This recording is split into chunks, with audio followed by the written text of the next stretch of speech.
pagtakda ng minimum wage ng ating mga regional boards ay meron tayong sinusunod na mga criteria na nakasaad sa Republic Act 6727. At ito ang nagbibigay ng kapangyarihan sa ating mga regional boards na regular na suriin at i-review yung kanilang mga minimum wage.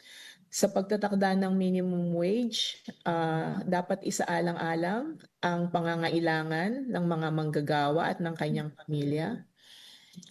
Kailangan din tignan yung kapasidad ng mga employers para makapagbayad kasi ayaw naman natin na tumaas yung non-compliance. At kailangang suriin din yung tulad ng nabanggit ko kanina, yung socio-economic conditions ng isang rehiyon. Dahil kung magdidesisyon ba yung board at mag-i-issue ng panibagong wage order, paano ito makakaapekto or makakatulong sa paglago ng rehiyon.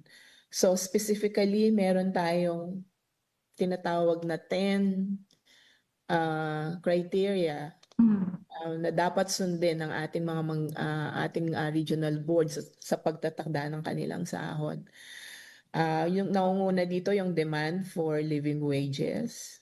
Pangalawa, yung ano na yung mangyayari kung magkakaroon ng wage adjustment as against the consumer price index, paano ba ito maapektuhan?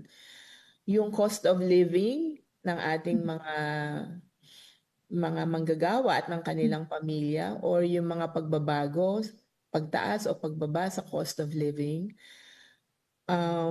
Nabanggit ko na kanina yung pangangailangan ng manggagawa at ng kanyang pamilya.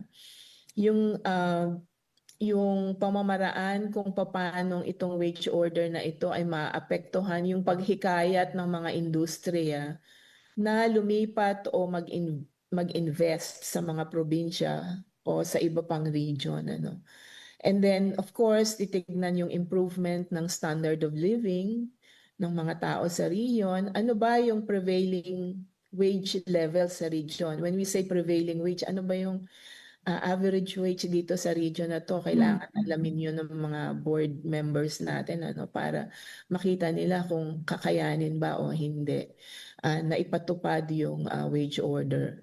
Meron bang fair return of capital invested at yung kapasidad ng employer na magpasahod? Nabanggit ko na ito kanina. And then, yung effect nung pagtataas ng minimum wage sa employment generation at sa overall family income.